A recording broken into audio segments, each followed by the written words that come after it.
আসসালামু আলাইকুম। এটা আমার ওডিসি থ্রি সজনা আর চারা গাছ। এই ওডিসি থ্রি সজনা চারা সারা বছরই আসে। তো আমার এই গাছটাতে প্রতি বছর অন্তত 8-10 বার আমি হারভেস্ট করতে পারি। যে আজকেও কয়েকটা সজনা আমি পাড়তে আসলাম।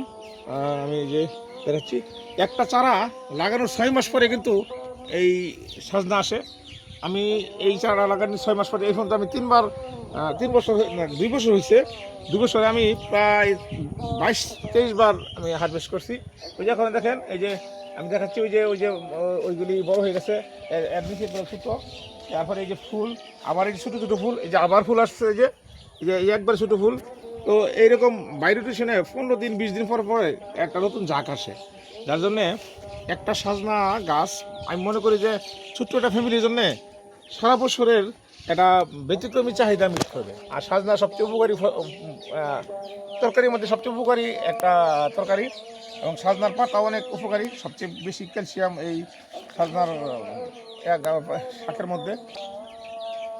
আমি মনে করি যে একটা ফ্যামিলির জন্য একটা বা দুটা চারা লাগাইলেই সারা বছরে তার স্বাভাবিক চাহিদা মিট হয়ে যাবে। যেমন আমার দেখেন, এই একটা গাছ আমার ছাদের পাশে, ওই যে ওইদিকে দেখেন প্রচুর সজনা আসে বসতে। আগে যে আসছিল ওদের আমি নিচ্ছি, এখনও বাড়তি হয়ে যেতেছে। আবার দ্বিতীয় বেসেজে, আবার তৃতীয় বেসেজে চলছে। এবং এই যে ফুল, তারপরে ফুলের পরে আবার এই যে দেখেন ছোটো ছোটো ফুল। তার মানে প্রতি 15 দিন অন্তর অন্তর এই যে ছোটো ছোটো ফুল, এই যে ছোটো ছোটো ফুল, এই ছোটো ফুল। এবং ওই যে ওইগুলি হারভেস্ট হয়ে গেছে, আবার নতুন করে আজকে কিছু হারভেস্ট করতেছি। এইগুলি হারভেস্ট করবো আমি। এই যে বড়গুলো আমি নিয়ে যাচ্ছি। আবার এরপরে যে সেকেন্ড টাইমে যারা আছে, যেগুলি আছে এগুলি, ওই যে এগুলি এটা রেখে দিছি। 10-12 দিন পরে আবার করবো। এই যে ছোটো, একবারে ছোটো। তো আসলে আমরা যারা গ্রাম অঞ্চলে থাকি কিংবা শহরে থাকি, যদি আমাদের 1-2টা সজনার চারা আমরা লাগাতে পারি, আমি মনে করি যে স্বাভাবিক শখের বসে লাগাইলেও 6 মাস পর থেকেই এই সজনা গাছে কিন্তু সজনা আসে। আর আমাদের দেশে বিচিতেও কিন্তু চারা হয়। আমি চাচ্ছিলাম যে কয়েকটা সজনা রাখা বিচিতে বীজ ফোটানোর জন্যে আমি রাখবো। ওই কয়েকটা সজনা আমি করবো না, ওইগুলি বাতি করিয়া বীজ বানাবো। তো আজকে আমার কয়েকটা পারলাম। আবার যে ওই দিক দিয়ে ওই কয়টা রেখে দিলাম, না অনেকটি হয়তো 2 কেজি হইতো, কিন্তু আমি আজকে মাত্র কয়েকটা সজনা রাখলাম, হারভেস্ট করলাম, আর বাকিটি রেখে দিলাম যে আমি কয়েকটা বীজ বানাবো।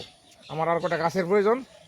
তো আমার কটা গাছ হইলেই হবে। কিন্তু সমস্যাটা হয়েছে, এই গাছটা কাটতে আসতে পারি না। সজনা কিন্তু প্রতি বছরই একবার গাছ কাটতে হয়, কিন্তু এই গাছটা এমন একটা গাছ হয়েছে যে এটা গাছটা কাটতে আসলে মায়া লাগে। যেমন এই যে আমি এখন এই ডালটা কেমনে কাটবো, দেখেন এই যে ফুলে ভরা, এই ডালটা আমি কেমনে কাটবো, এই যে ডালটা আমি কেমনে কাটবো। এই ডালগুলা আমার জন্য কাটা আসলে একটু কষ্ট হয়ে যায়, কারণ এলো ফুল সহ কাটতে হয়।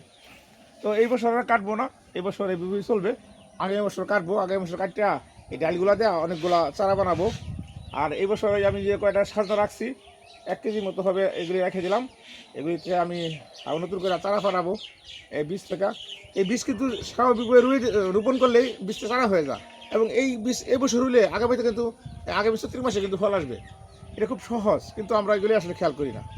এই যতটি স্বাভাবিক গাছ আছে আমাদের, বড়ই গাছের কলম আর সজনা গাছ, এই দুটোই কিন্তু 1 বছর হলে সামনের বছরে কিন্তু ফল আসে, মাত্র 6 মাস ডিফারেন্সে।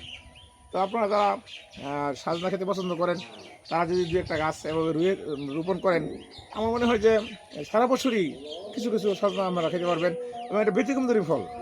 তো আমি সবার আহ্বান জানাবো, ছাদ বাগানে কিংবা বাড়ির আনাচে কানাচে 1-2টা গাছ রোপণ করতে পারেন। ওডিসি থ্রি হলেই এরকম হবে। তো আপনারাও এই গাছকে সহায় করতে পারবেন না, এটা কুনিং করা যায় কঠিন হয়ে যায়, কারণ কুনিং করতে আসলে মায়া লাগে। এই দেখেন, এই যে আমি কেমনি কাটি, এই যে প্রচুর ফুল, প্রচুর ফুল আবার আসতেছে, আবার এই বাড়তি হয়ে যেতেছে, মানে ভালোই লাগে আসলে এই গাছগুলা। তো সজনা আমার খুব প্রিয় একটা তরকারি।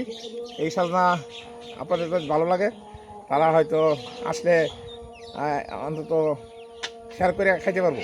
সবাই ভালো থাকবেন, সুস্থ থাকবেন। আসসালামু আলাইকুম।